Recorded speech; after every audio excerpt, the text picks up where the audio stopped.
Muito boa noite, muito bom. Aqui estamos na nossa oração-ação, nosso ponto de encontro. Encontro com o que é essencial. Sem dúvida, a amizade é essencial. Sem dúvida, a lucidez é a coisa mais importante da vida, muito mais do que a força física, do que a força econômica, do que a força política. Lucidez. E um ponto de encontro com a fonte de todo bem, Deus. Muito bom estarmos aqui, muito bom termos essa noção de prioridade. Como comparou Jesus, uma casa tem muitos móveis, cada um deles representa uma prioridade, a nossa vida também. A mesa da cozinha representa a comida, e a comida tem uma importância grande entre as motivações humanas. A sala, a televisão, o sofá representam o lazer, e o lazer é muito importante, a cultura, a informação, são muito importantes na nossa vida. O armário representa o cuidado com o corpo, a autovalorização, o embelezamento, e tudo isso tem importância. A cama representa o descanso, o sexo, e tudo isso tem importância. Mas dizer que devemos colocar, sobretudo, a luz, a candeia, as lâmpadas, a luz deve estar sobre tudo. A luz simboliza a busca espiritual, os valores eternos. Se nós iluminarmos todas as nossas prioridades à luz dos valores eternos, tudo ganhará um novo colorido. A alimentação não pode se dar sobre o sofrimento dos outros. Não pode desperdiçar quando tantos têm fome. Não podemos nos nutrir da dor dos irmãos animais, claro.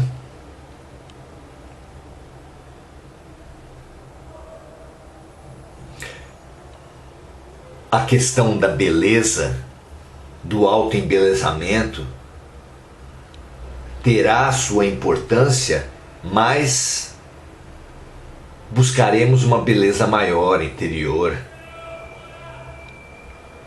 O lazer, a cultura, conectam, pelas suas vibrações elevadas, as melhores instâncias. A arte elevada é uma oração.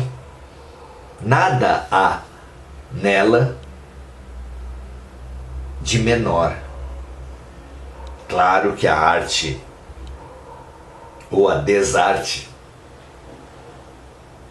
ligada aos valores mais materializados, sensoriais, ligadas até ao crime, não podem elevar. Mesmo o sexo, o descanso. Durante o sono, podemos nos treinar e nos habituar a realizar viagens espirituais, servir enquanto o corpo se recupera.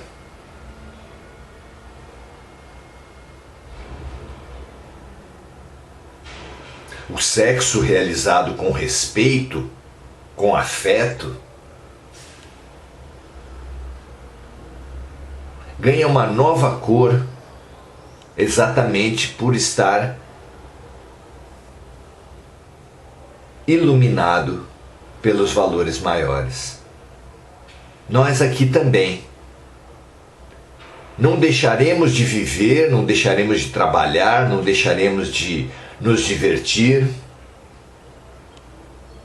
de nos valorizar, de buscar uma boa apresentação, buscar conforto, ter casas, uma vida profissional.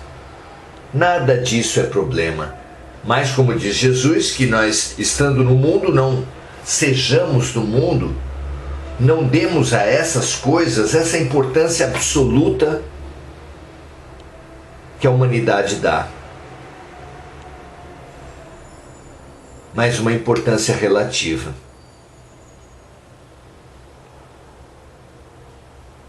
Buscando, na vivência dessas situações humanas, as lições e os remédios divinos que elas contêm. Que assim seja com todos nós. É o que buscamos aqui. Hoje, viemos falar sobre família e reencarnação. Temos falado sobre família porque parentesco e filiação é o item do nosso guia de viagem, O Livro dos Espíritos, de Allan Kardec, onde Allan Kardec faz uma longa entrevista com os espíritos de luz e uma profunda entrevista, é imperdível. Estamos no capítulo 4, as várias existências do espírito, desse fabuloso O Livro dos Espíritos. A questão hoje será a 205, a 205A e a 206,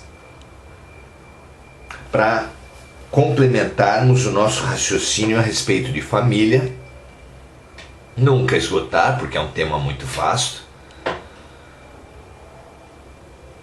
mas que merece a nossa reflexão demais. O que acontece com a família humana em especial, muito diferente da família da maioria dos animais, mesmo muito diferente da família dos mamíferos, que pela própria condição de mamíferos tem um longo cuidado com a prole, com as crias. Nós, seres humanos, estamos certamente entre aqueles, ou somos os que mais tempo dependem da família, dependem da mãe, não apenas para amamentação, para proteção, para andar, para falar, mas somos os que mais demandam tempo para se autonomizar. Há adultos, alguns já entrando na fase da maturidade, da velhice, que ainda se veem dependentes emocionalmente de pai e mãe. Não é interessante? Muito bom. Compreender os laços de família à luz da reencarnação é a nossa tarefa de hoje. 3 perguntas, vamos à primeira então. Pergunta 205. Alguns dizem que a reencarnação destrói os laços de família, porque faz com que as pessoas se lembrem também das afeições que tiveram em existências anteriores. Essa afirmação é correta? Há muito tempo as pessoas se intrigam, como é que pode haver mais fidelidade, mais dedicação, tantas vezes, entre as relações de amizade que não tem nenhum laço de sangue, nenhum laço de parentesco, mas que tem mais similaridade, mais proximidade, mais afinidade do que qualquer das suas relações consanguíneas. Como pode isso? se fôssemos regidos apenas pela matéria, isso não teria explicação, não é? Quando iluminamos a nossa compreensão à luz das vidas anteriores, da reencarnação, da lei de causa e efeito, aprendemos que a família cumpre um papel especial no projeto pedagógico de Deus e que esse papel faz com que ela muitas vezes concentre inimizades, espíritos antagônicos, inimigos, às vezes na posição de pais e filhos, irmãos. E por que isso acontece? Porque Deus se aproveita do imperativo biológico e do imperativo cultural, ambos induzindo as criaturas a se protegerem, a se valorizarem, a se servirem em família. O imperativo biológico como herança dos animais, como instinto de autoproteção. O imperativo cultural que manda respeitar, honrar pai e mãe, como está no mandamento.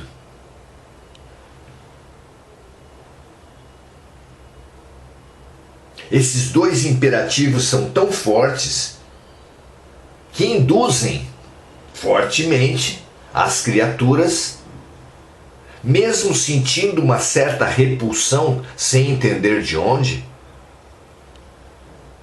a se nutrirem, a se protegerem, a se educarem, a se cuidarem, a se interinfluenciarem, e nisso, sem perceber, se perdoam, se compreendem, se arrependem. São praticamente pedidos de perdão inconscientes pela própria convivência. Família, a usina de reciclagem de lixo de Deus. Por isso é que temos tanta antipatia entre as relações consanguíneas e também fora das relações consanguíneas podemos ter espíritos muito afins, às vezes em vidas anteriores tendo cumprido papéis muito próximos, pais, mães, irmãos, esposas, maridos, fora das relações familiares. E isso em nada diminui a importância da família. A reencarnação não destrói os laços familiares, como nós vamos ver aqui. Ao contrário, as amplia. Quantas mães, quantos irmãos, quantas esposas, maridos, quantos filhos você terá tido ao longo de milhares de vidas? Não é? Vamos ver a resposta dos espíritos. A reencarnação não destrói os laços de família. Ao contrário, ela os amplia. Claro. E o parentesco tendo por base as afeições anteriores, ou seja, quando, como é tão comum, os nossos parentes vêm de afeições ou até de antipatias anteriores, de inimizades anteriores, faz com que as ligações entre os membros de uma família sejam ainda mais sólidas, mais profundas, mais importantes. Não há como a reencarnação promover uma desimportância, uma não prioridade à família, exatamente porque, pelo menos no nosso nível, ela apresenta as tarefas mais importantes naquela vida para a nossa libertação. É o perdão, é o serviço mútuo, é a compreensão que fazem com que espíritos que estavam algemados, às vezes há várias vidas se alternando em posições de vingadores e vingados, possam finalmente se reconciliar e seguir livres. Isso é muito bonito.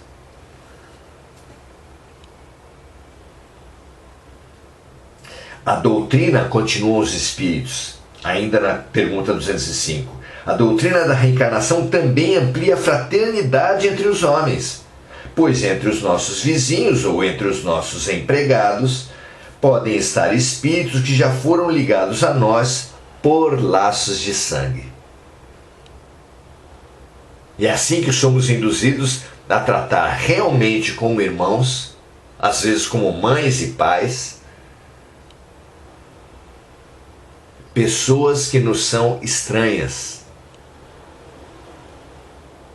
Porque se sentimos alguma coisa especial, se não temos indiferença por uma pessoa, que ainda não travamos grande conhecimento, essa importância emocional que ela nos acarreta, esse impacto emocional que ela nos acarreta, é sim sinal claro de vidas anteriores, porque se essa emoção não surgiu dessa vida, só pode ter vindo de vidas passadas, não é?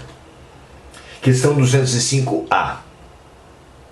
A reencarnação diminui a importância que alguns dão a seus antepassados, visto que cada um pode ter tido como pai um espírito que pertenceu a outra raça, que viveu numa condição muito diversa?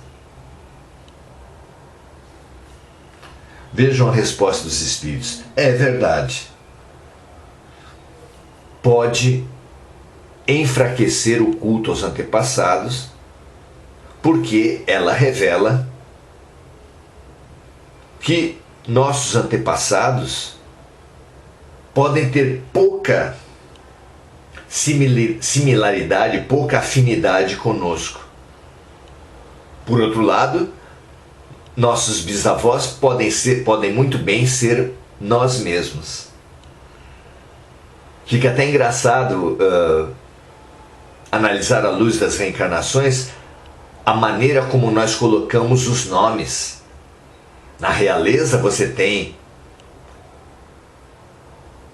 Pedro I, Pedro II, Henrique VIII, e é muito provável que Henrique VIII, por exemplo, seja a reencarnação de algum outro Henrique. E essa coisa do filho, do neto, que os não nobres também possuem,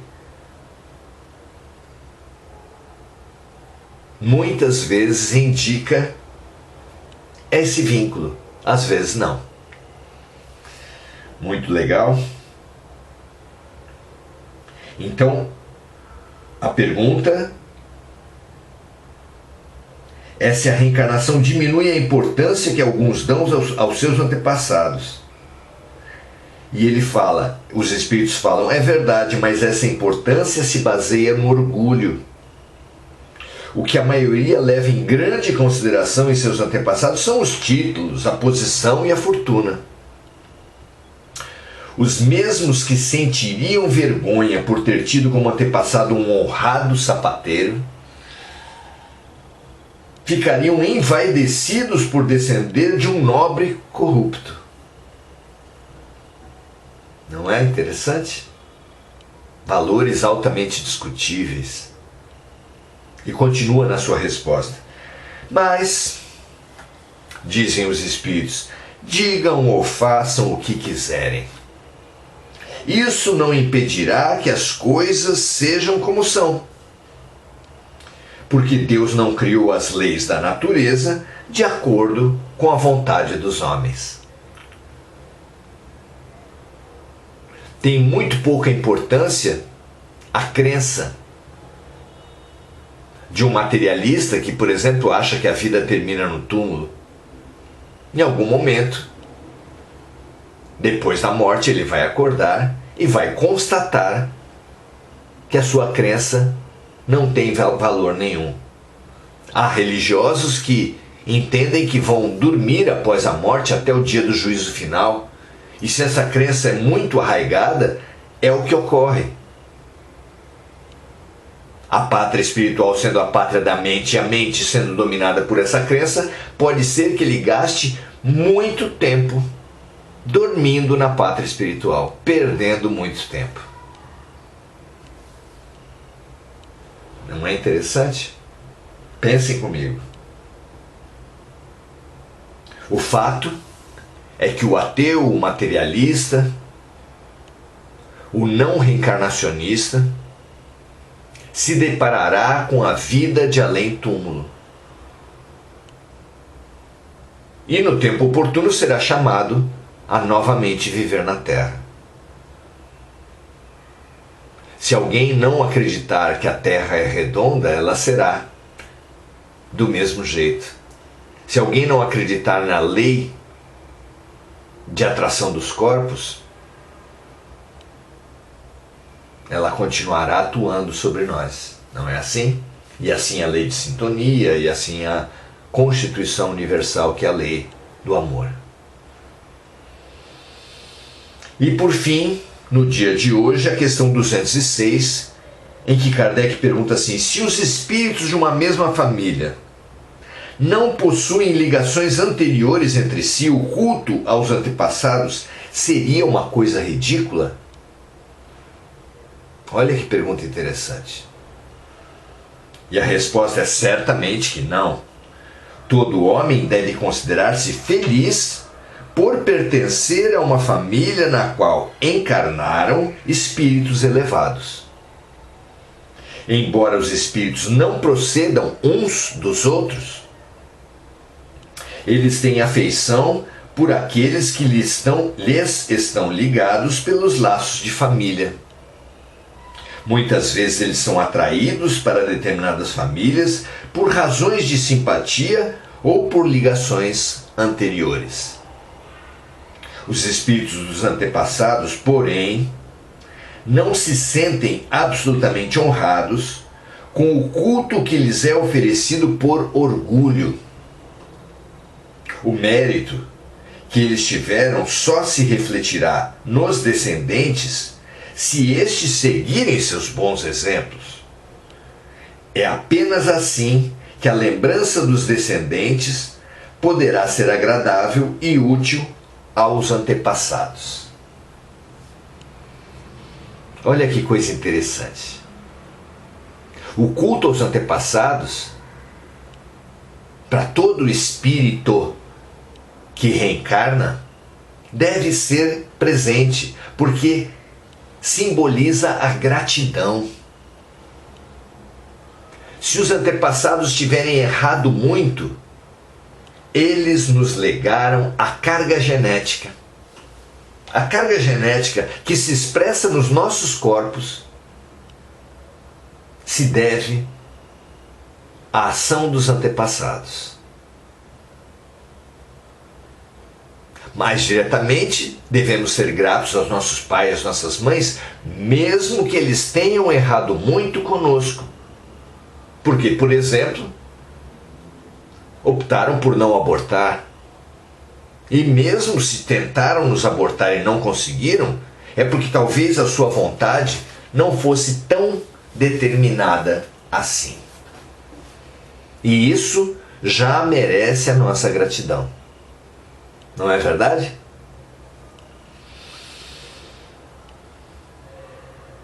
Então, a primeira mensagem é que todos precisamos ser gratos aos nossos antepassados pela herança genética que nos deixaram, por não nos terem abortado, por eles poderem ter sido nós em vidas anteriores.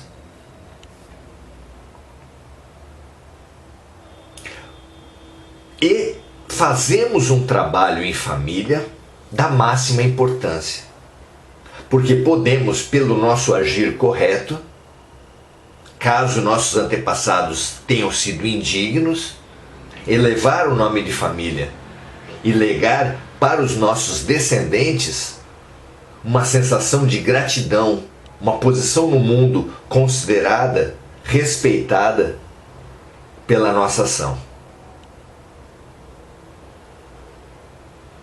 Sendo que esse nome de família, então, os irá induzir a uma boa conduta. Olha que responsabilidade interessante, não é? Agora, esse último parágrafo fala uma coisa muito interessante. Primeiro que já tinha sido colocado que nós nos orgulhamos pelos títulos, pela posição, pela fortuna e não pela qualidade moral dos nossos antepassados.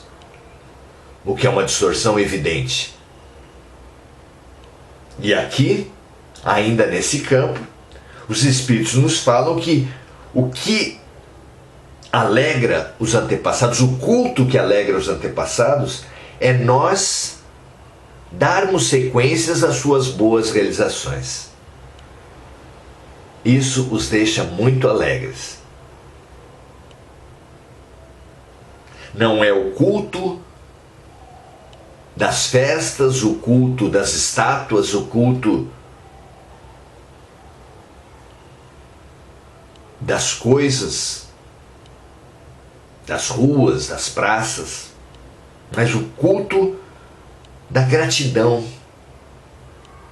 o culto do manter elevado o bom nome da família. Não o bom nome nas aparências, mas na realidade concreta do trabalho e das realizações. Que assim seja com todos nós.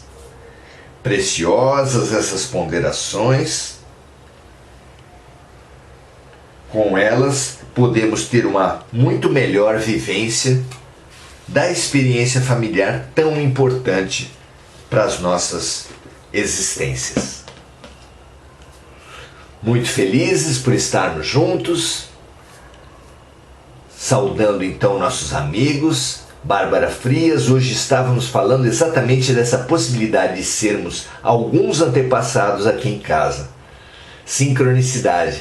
Carl Gustav Jung criou essa palavra, esse conceito da sincronicidade para falar de eventos que não têm qualquer ligação entre si, mas que acontecem de uma maneira que confluem nos seus temas, nas suas discussões, no seu interesse. Quando a gente abre um evangelho ao acaso, digamos assim, em casa para o culto do Evangelho no Lar, e ele vem em atendimento a uma questão que estamos precisando resolver, isso é sincronicidade, que sim, pode ter uma intervenção e uma linha de ação forte na ação dos nossos espíritos protetores. Muito legal, Bárbara. Muito boa noite, adorável. Andréa Santos, Bárbara Frias, já tínhamos cumprimentado, Regina Frutuoso, Rosângela Ramalho, Audi, deixa eu ver onde estávamos aqui, e Andréa Salvatore.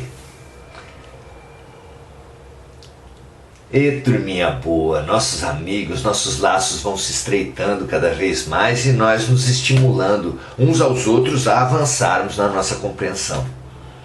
Que assim seja, que assim continue e que nós possamos, sempre que acharmos um tema, uma live, um momento interessante, transbordar para amigos, parentes, vizinhos, para que a multiplicação do pão, que certamente não é nosso, que certamente vem do alto, possa ocorrer aos moldes do que fez Jesus e os discípulos para a multidão dos seguidores. Um grande abraço a todos. Ótimo final de sábado e amanhã, domingo, estaremos com a continuação, mais um momento, mais um encontro essencial com Jesus. Um curso que temos feito aqui, que tem se debruçado versículo a versículo em cima do coração do Evangelho, que é o Sermão do Monte, ou o Sermão da Montanha. Ficamos muito felizes por mais esse encontro e amanhã convidamos especialmente vocês, venham conosco. Um recado que muitos já viram na nossa página do Facebook, em outros lugares, estaremos lançando dia 21 de outubro um livro que conta a história de diversos personagens vindos de diferentes religiões e que se integram, se articulam num movimento que certamente irá se consolidar nos próximos séculos, que é a integração das religiões, não necessariamente a fusão ou a extinção das religiões, mas a integração, de forma que não importa por que denominação você se reúna, você atuará sempre com respeito, com amor ao próximo, desenvolvendo atividades integrativas e sempre atividades no sentido central, fulcral de todas as religiões, que deve ser o amor, o verdadeiro nome de Deus. Então temos um romance assim e lançaremos no dia 21 de outubro, às 16h30, no Centro Espírita Beneficente Semente de Luz, em São Vicente, situado à rua João Ramalho, 158. Será um momento muito interessante porque toda a renda bruta da venda dos livros será endereçada aos trabalhos sociais da casa. Uma casa que nós temos muita alegria de integrar, de servir, da qual já recebemos muito e a qual nos sentimos na obrigação, na alegria de servir também. Um grande abraço, paz e bem para todos vocês e até amanhã às 17h30. Muito obrigado pela presença, muita paz e muito bem.